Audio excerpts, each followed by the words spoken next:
Welcome back to Beyond the Helmet. That's hashtag BTHpod if you're following on social media.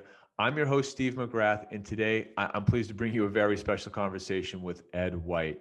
Now, normally I do my introductions in front of my guest, but I told Big Ed this was going to take a while, so let me record it separately and I'll stitch it all together. So here we go. Big Ed was an All-American in college, a defensive line. He switched to offensive line in the NFL, where he would go on to play 17 years. Between the Vikings and Chargers, he finished that career being on the 50th anniversary team for the Chargers and in the Chargers Football Hall of Fame. On the Viking side, he's a member of their 40th anniversary team, and he's one of the 50 greatest Vikings. Multiple Pro Bowls, an all-pro player. In fact, the first player to become an all-pro in both conferences, and he retired with the most games played as an offensive lineman. He's in the College Football Hall of Fame, the Berkley Football Hall of Fame, the Breitbart Hall of Fame. I mean, the guy's resume is ridiculous. He should be in the NFL Hall of Fame, and I hope he gets there soon. So now with all that being said, you can go to edwhitefootball.com to learn more about his football career, or go to edwhiteart.com to see what he's done since being in football, which we do talk a lot about.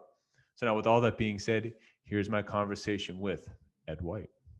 Ed, as I mentioned before we started, there's a juxtaposition of you being this bad guy on the field. And by bad, it's just that intense, physical, dominant player. But that's the juxtaposition there, is that you are someone that's been described as a beautiful soul, widely regarded as being very intelligent. What was it like for you being able to flip that switch? And as time went on, when you weren't playing football, what was that adjustment like for you, not having this outlet where maybe it was like almost a Dr. Jekyll and Mr. Hyde thing? Well, I didn't see it as that, Steve. I felt more like I just practiced and played with as full and intensity as I could generate, because I always felt like you built your habits in practice, and then that's what you did on Sunday or Saturday or Friday growing up. And so I just, everything I did was full speed. And some of my teammates didn't care for that, but I think it set a tone for everybody too. And we worked hard, and things ended up usually on the right side. Now, if anyone were to go to edwhiteart.com, and of course that is your website where you have a lot of your artwork, and that's basically where you've dedicated a lot of the latter part of your life. Can you do you mind sharing at what point did you realize you had this artistic side to you, and at what point did you start to really pursue that as a full-time passion? I was probably about 6 years old when that happened. Okay. Yeah, I had entered I don't know if you recall, but way back, you wouldn't recall, but they had contests where you draw a horse or a dog and you win a scholarship. Well, my brother reminded me of this yesterday, and I had entered, and I got a response back that I had traced it, which I hadn't. And it was, a beautiful drawing. And that just shocked me that the response from an art school would be, I'm disqualified. I was like 6 years old, and because I traced it. And anyway, it sort of enlightened me to the fact that most people, including art experts, judge art by, different standards. And so it kind of gave me a little different outlook, but I was always, art was right up there with sports. And I asked that, it potentially could have felt like a very hard segue, but on your website, you have a quotation that says, "What motivates me as an artist and an athlete is being in the zone, the space where cruise control takes over and the connection from your hand to your soul. The brain is disconnected." Did you really, I mean, from an outsider to hear an artist speak about whether it's sculpting, and by the way, the amount of different types of art that you've had your hand in, it is pretty remarkable. I've seen abstract, Native American, football, landscapes, the harbor, poetry, sculpting. I mean, all these different mediums. For you, do you feel like it was a very similar type of mental state getting into going through that creative process in art versus being a football player?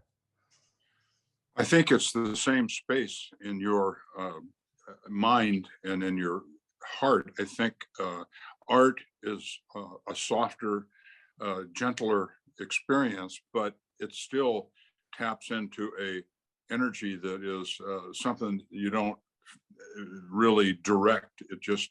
It's inside you and you express it. And I believe personally as an artist that your creativity and the final result reflects how you disconnect. And the horse or the dog doesn't look exactly like a horse or a dog because it's processed through your filters and your emotions and your inner reaction with whatever subject or subject matter that you're choosing to depict. So, in a sports sense, is it harder to get there considering the amount of the coaches? Think of a professional athlete. There's the head coach, there's the coordinator, there's the positional coach. You have a lot of people telling you how to execute. Whereas if you're doing an artistic project, perhaps maybe you're only answering to yourself. So, if you're an athlete, did you find it was more difficult to get almost to a level of mastery where you can connect to that state, or has it always been easy for you to get there? No, that's an interesting question, because I think that the key to jumping up to that level of excellence in performing as an athlete, you have to be able to disconnect from all that. Keep your pads down, step with your right foot, da da da da da da da. If you get hung up in all of that, you lose the intensity and you lose the heart of what you're doing. And I think that the key to greatness in sports is being able to disconnect from all that trivia and just focus on the moment and going 100% and not thinking about am I doing this exactly how the coach told me. When you get hung up in that, it slows you down physically, mentally, and your performance is affected. And you being someone that was, from what I could read anyway, regarded as one of the best defensive players on one of the best defenses in college, an All-American, you jumping over to the offensive side of the ball in the professional level, which is to say, it's not like you had all this tutelage going into that.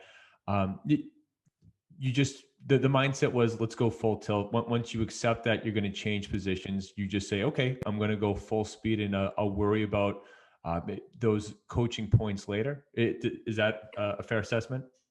Well, eventually, yeah, but initially, no. Yeah, no, that required quite a bit on the part of my coach, John Michaels, who helped me make that transition. But I really, in pro ball, I didn't feel like I had a lot of choices. Looking back, I think I would have been a better defensive lineman than an offensive lineman. But I didn't have that opportunity because the Purple People Eaters, and they didn't need another outstanding defensive lineman. So I took my abilities and my mindset as a defensive player and applied it to being an offensive player, and that worked out well for me. And but it was initially, it required a lot of concentration, a lot of coaching, and I was very technical and watching film and watching myself and taking notes and grading and breaking down people and in terms of what they did and what I could anticipate to where when the reality of happens in front of you, your computer already has it digested, and basically by the way a guy's lined up, his lean, his stance, his weight distribution, and as soon as he makes his first move, it cosigns what you've already got in your computer. So from what I could tell, it was basically you switching from left guard to right guard that allowed you to get some of the notoriety on a league-wide level, earning those all-pro honors. Was that a matter of you basically building that computer? You had enough reps where you could get to the next level, or was there a true difference being on what side of the line that really helped you? Well, there was quite a bit of difference, and I actually did it twice. I did it in San Diego too. I played a little left guard and right guard and right tackle when Russ Washington retired. But in Minnesota, it was Bud came to me and said, you and Alan are going at it every day, Alan Page, and which made me a much better football player, having to practice against Alan because he had sort of the same mindset I did. He went full speed most of the time, and so it made me a better player. But in the end, he said, "You guys are beating each other up, and we want Alan a little fresher on game day than he ends up being." And so, and he said that you'll be playing next to Ron Yeri, and you're going to get more attention as an offensive lineman, and you'll get more focus and recognition that you deserve. So it was Bud's choice, and it worked out. Okay. So one thing that I had, again, the widely reporting of different colleagues of yours and coaches that you were an exceptionally intelligent person. Did you find it difficult playing football at all, where maybe at times you sort of could have disagreed with what a positional coach or head coach or what the play call was?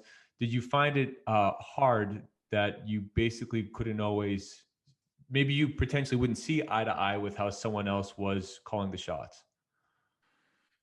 Well, I don't see myself as a super intelligent person, but no, I've always been a worker, and I follow directions, and so you know, I wasn't a person that questioned our leadership, and how can you question Bud Grant and Don Coryell and the people that they chose, and Jim Hannafin, Dave Levy, who was John McKay's line coach through all their stuff, and Jim Hannafin, who was probably arguably one of the very best line coaches, and John Michaels in Minnesota, who was my coach every year there. And, how can you question that kind of person? I mean, to me, questioning kind of redirects the emphasis of what I wanted to do. I wanted to be a better player and learn from these people that had played, had coached at a high level, and so that was my attitude. It wasn't about questioning; it was doing. In hindsight, that question I feel like that I just asked is geared toward my generation, because seemingly your generation of guys were nose to the grindstone. You just got it done. Whatever the marching orders were, they were carried out. So in hindsight, I'm really not surprised that that's what you said, because seemingly that's what, particularly football players in that era, that's, I don't believe that there really was a whole bunch of questioning. Is this the right way? I think you're right. I mean, I know that as a coach, I felt like I was questioned uh, about certain things, and so you probably are correct. And Kyle Turley, in particular, had pointed to you as being, he either said one of, or that you were the best offensive line coach he ever had. So you did do some offensive line coaching after playing, and obviously you did it well to make quite an impression on at least Kyle. So did you find it easy to get on that side of the ball to try to help move the next generation forward? Well, I found it easy because I focused strictly on teaching technique, because I have always felt that the technique of learning how power transfers through your body, and the intricacies that I learned from people like Jim Marshall, who was a phenomenal technician, playing for 20 years defensive end at probably 218 pounds. He was my go-to guru, and he was all about chi and be able to generate power in the shortest distance, and all that I tried to pass on. And to me, that was the greatest thing a coach could do. I didn't get into the X's and O's of it probably as much as I could have, or maybe even should have, but it just didn't interest me. And I personally, I believe that success in life is finding what you really love to do and focus on that and doing it. And so that's been my mantra. And being an offensive coordinator was not my idea of, something I wanted to do. I wanted to teach technique and to offensive linemen. Yeah, and like I said, the best, one of the best to do it, according to Kyle Turley, best coach I ever had. I found the quote here.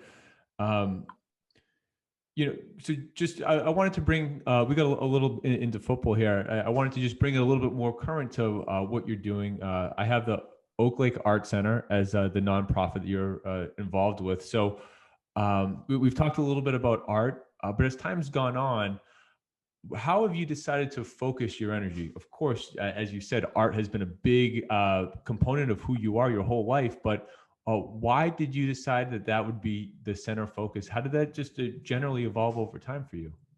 Well, like I said, it was something I really loved doing. And so, if you like it, try to find a way to do it and make a living at it. And that's what I've always done. I love sports, and I always found a way to keep it going. If I had to play offensive line instead of defensive line to keep that going so I could indulge in something I love, then I'd do it. If I had to coach to keep that relationship with players and coaches and the connection to football alive, then that's what I chose to do. And as I get old and crippled up, art, became more of a natural thing for me. And it's just, follow your passion, and that's always been my passion. So that's what's kept me involved in it. Yeah, and it's I was like I had mentioned already, the different types of art. It's not just one thing. Do you mind speaking about inspiration? What, since you are not really in a particular niche, how have you sort of filtered through what inspires you in picking what medium to express it? Well, I think that life experiences, that's what imprints your being and your soul. And for example, Native American, I've always had a lot of friends that are Native American, and I'm went to the College of Environmental Design, so the environment has always been important, and I love the Native attitude about our world and taking care of it, of Mother Earth. And I had an experience where I was invited to a Sundance where I was a firekeeper, and it was a life-changing experience for me because it was very not only spiritual but awakening in terms of a lot of different things. The prejudice toward the Native American is terrible, and probably 15 years ago, I went to this, and I went with the curator of the Museum of Man, the Native American part of that, and a Sundancer friend of mine, and I was aiding him in his dance.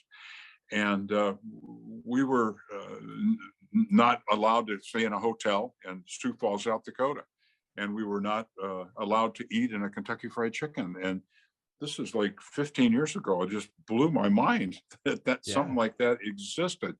And we've taken all their land and sequestered them in these small patches of useless land, at the time thought useless, and now they've found a way to embellish it and provide for themselves in a good way. In Palm Springs, they end up owning a lot of land that's extremely valuable, and all over where I'm at up here in North County in San Diego, there's 5 or 6 casinos, excuse me, and they're doing great, and they still are trying to take things away from them. And so anyway, that experience I want to paint about, I want to talk about through my art. And that's basically what my art is uh, my experiences and my voice put on the end of a pencil or a brush or sculpting. And as time's gone on, in terms of the actual expression of the thought that you have, um, Can you even describe what that process is, trying to filter if you think it's more of a poetry that you would write, or something you would sculpt, or something that you would draw or paint? Well, obviously, it starts with a thought, and the thoughts are about. I went to San Francisco, and going to school across the bay and looking at that beautiful city really had an impact on me. But I go up there, and the state of the union is really sad. I mean, the homelessness, the filth, the city is decaying at a great rate, and a lot of cities are. And it struck me that that there's a division, a great division between people that have and people that have not. And I see, look into the future and see, people living in their castles behind gates, and people camping around and burning down the gates. And it's a vision that's kind of scary, but it's something that we don't have to look too far in the papers to see the third world countries that are exactly in that state. And so I wrote about it. I've been drawing. I've been actually I'm drawing some cartoons about it, which it isn't really a funny subject, but it's a good way to express it. And I'm going to do some art around it, and as a way of making some kind of statement. But it also touched my heart in that I feel like, you know, as I was walking through it, I felt like I didn't want to see it, and that bothered me because they aren't invisible. They're very visible, and I feel that I have a responsibility at this point in my life to try to make a difference. And so that's what I'm working on right now. That's awesome. I truly can't wait to see it. Going through your art, it was something to behold. So I strongly encourage Oh, thank anyone you. to go to edwhiteart.com to see what we're discussing. And again, can't wait to see what the future holds for it. Um, yeah, you just said though that this is something that obviously touched you. It's what you want to work on now. You see it as an issue that you want to try to move the needle on. You've accomplished so much on and off a football field. So at this point in your life, when you think about legacy and what you're able to do, I mean, what do you sort of see as, is there final frontiers that you really want to make sure that like you do certain things, or is that not the I, way that you view it?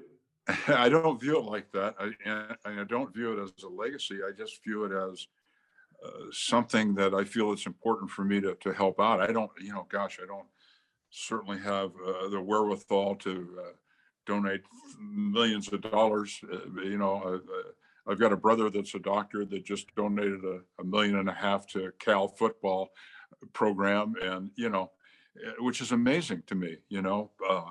But I like doing things like I've done a lot of paintings and donated them to people that donate to the food bank, for example, and because I think that's important, and so I enjoy doing that. And and that's I didn't come from an era of salaries that are like they are today. I was looking at the Rams center. His name's Lindsay, and I was noticing, or the Charger center, excuse me, that they just traded for him, and I mean, it was like $300 million or something, the contract. I went, what? I mean, I can't even look at that stuff, but it doesn't bother me because I feel like I was blessed in what I did earn. But anyway, it's just so much, and it's crazy to me. Oh, it is certainly insane. And you get to baseball and other sports where all the money is guaranteed and the contracts are even larger. It's certainly a little different today than maybe the last time you had strapped up. Yeah, I my first contract was 19, 20, and 21, and I was the first choice of the Vikings in the second round. They traded for the Tarkington, and they somehow lost their first round draft choice. I think it had to do with Francis, but anyway, yeah, things have changed. for the and I, let me add that I think it's fantastic because uh, the owners are sharing the spoils with the guys that are giving up their bodies, their brains, and I think I'm glad to see it. In speaking of that, obviously, someone that played a while ago, I know in the last couple of years, you had that procedure where you had a blockage that cleared in your heart. In 2018, you had come public with the Alzheimer's diagnosis. Yeah, how do you feel today? And do you feel that for retired players, the NFL is doing enough to take care of the guys that got it to where it is today? Well, I think they're trying. I think it's hard. I think the retired players are doing a good job with their reaching out. I'm working with the company that did my TAVR, the Edwards Life Science Company, and they have discovered they've done over 70,000 TAVRs for artificial valves, and they discovered that out of the 70,000, the minority population is so small that are getting these, and you die basically if you don't your heart isn't pumping right, and that's what happens. You get heart disease and you're gone. And so they're making an effort through the retired players, and because there is such a high percentage of us that are minority, and so they're doing EKGs, electrocardiograms, and they're going to be doing them all over the United States, and we're going to get guys tested and get them fixed, and then go into the minority communities with these stars that these people have looked up to all their lives, and try to go into the churches and get people to have these tests, because I'm walking around today and exercising and doing what I need to do because of this particular procedure. And if it hadn't been for Mick Jagger, I probably wouldn't have had it done. And that's awesome. That's truly a difference making, trying to reach communities that, in all likelihood, aren't aware of their options and aren't even aware that they should be on the lookout for something. So that's Right. truly amazing. As we get towards the end here, when you think back about your football career, because again, you've done so much. Do you think that playing a professional sport, for 17 years, you didn't just play, nearly 2 decades, did you take anything out of that experience as to how to be a man, be a professional, find success, how to conduct yourself, that you were able to apply elsewhere? Or were you more of the give it 100%, as you sort of said from the top, that you may not have needed a lot of the structure that you might have found? You're just the construct of your character was that you were probably going to find a way no matter what. Honestly, I think, Steve, it starts with my parents. I had two great parents, a mother that was that took care of her children. I had five. There was five of us, and they took us everywhere. When they vacationed, it wasn't separate. Them going to Hawaii and us staying with a babysitter, and it was, we packed up the little trailer and went up to the Sierras and camped for a week or two. And they always included us growing up, and we went to church together. And so I had a great basic background in church, and a strong belief in God and the different ways that God manifests himself. And I think that to me, that's where I give all the credit. And then in these last 50 years, I give a lot of credit to my wife, who we went to high school together, and she's a Nebraskan, so she's kind of quiet and most of the time, and but a great mother, and it's been a good life. That's awesome. The reason why I asked, or one of the reasons anyway, is you're no stranger to having obstacles outside of football that you had to overcome. You've dealt with personal stuff with your family. There's the incident where you had the fire at your house, where you seemingly you had less than an hour to grab your stuff and go. Um, when you look back at it all, the entire ride thus far, and I'm not saying it's going to end anytime soon. I mean, what are just your thoughts on how it's gone? What's the best advice that you'd give? Is there anything in particular that truly you think that the audience needs to hear about how to live your best life? Well, when I walk, I listen to a Catholic father, actually, named Richard Rohr, and he wrote a book called Falling Upward, and I recommend it reading. He's very impressive, open-minded. He ran a prison ministry in his life, and Falling Upward is about the greatest losses bring the greatest gains. And we lost our daughter. It was one of the things that you're probably alluding to, probably the biggest fall that we had. But out of that fall, and out of things that have gone bad, things come back, and you learn and you see, and there are blessings that come out of them. And so that's how I look at life. And I'm sure there's going to be more falls. There's falls almost one a week now, with being in this age bracket I'm in. Teammates, I've lost 3 or 4 offensive linemen that I played with in Minnesota and San Diego over the last year. And so that's difficult. But it's just part of where we're all headed.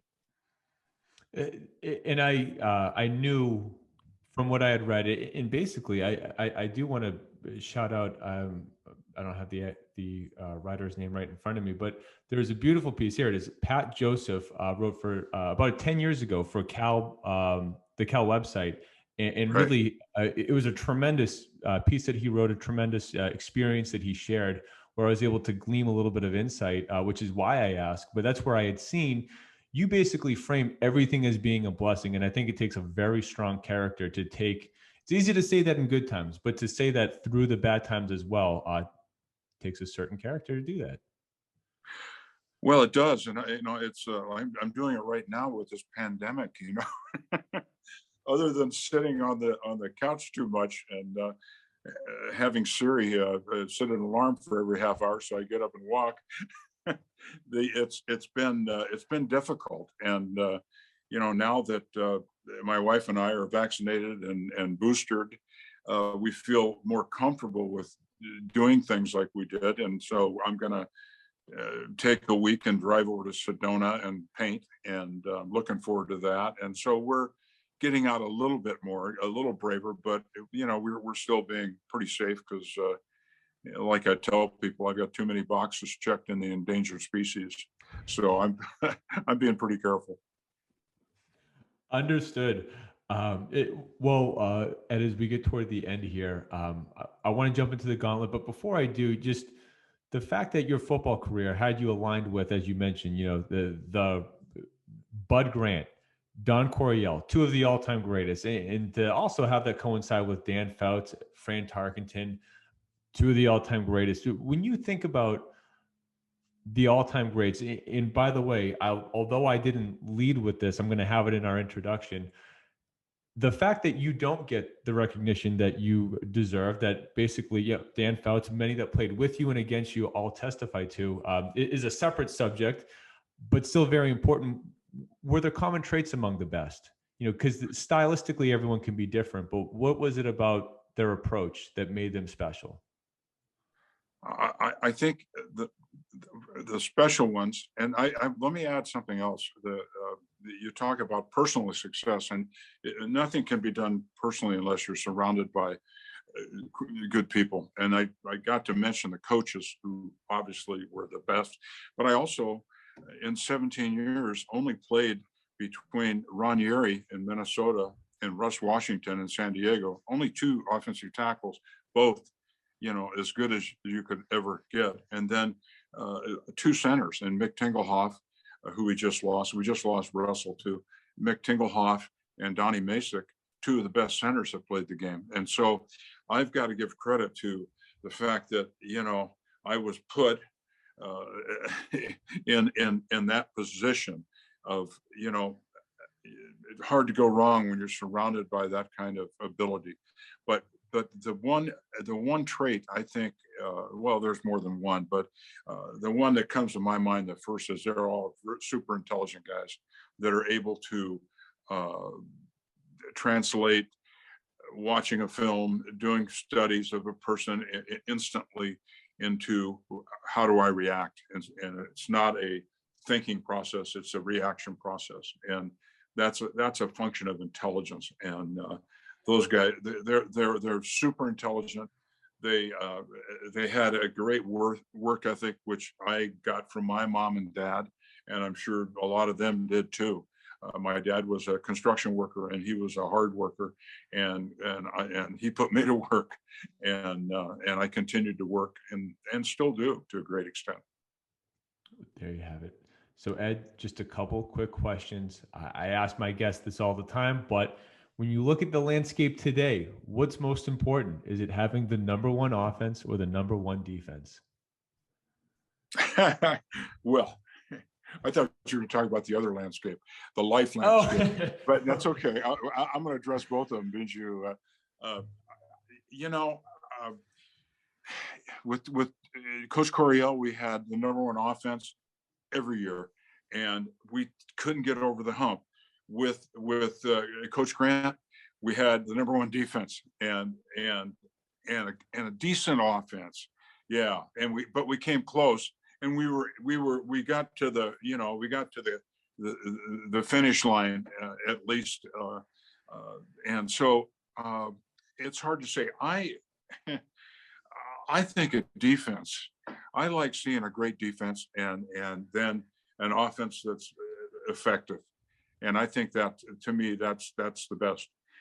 In life, I think we need to be more compassionate. That's my feeling, and I think that is the great thing that I'm going to strive for in this next quarter of my life, or overtime, whatever it is. Passion is certainly one thing the world would be just a little better off if there was more of. So I think that's something we can all do, strive for more there. Yeah. Now, you've played with so many, I mean, your resume is just full of all-time legends, but was there ever one person in particular, whether it was player or coach, you would have loved to have been on the same team as? That I wasn't on the same team with?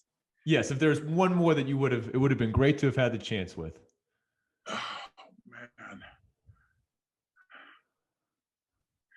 Well, in the All-Star games, I got to meet a lot of people, and there were some great ones. George Kuntz, great human being, and I love George. Joe Green, great guy. I love Joe. So, I mean, those two guys come to my mind from my experience. I don't know. I probably would leave somebody off and get them ticked off at me. Those are great answers. So the one last one I had for you is just, do you have a favorite football memory? Does any one or a small handful of plays really stick out as being what is your all-time favorite? Well, I was running out on the field at the Met, and it was a cold day and icy, and I was psyched up. And I get about halfway out there, and the guy behind me goes, "Ed, you got your jersey on backwards." So my name was on the front. That's the one that came to mind right now, but there's probably better. Hey, nothing like a good lighthearted memory, something to get the ego in check. Yeah, laughing at yourself, you can't beat it. You certainly can.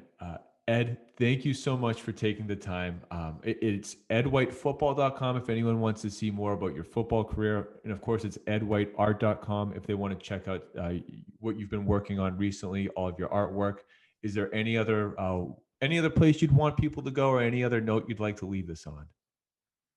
Well, no, just, like Ellen DeGeneres says, be kind, and I think being kind is the key right now. We're so, as a nation, so angry with a lot of things. I think it's time to open your hearts and put your arms around everybody, and let's get this thing back together again. That's what I'd like to say. And I thank you for your thoughtful questions, Steve. Enjoyed it.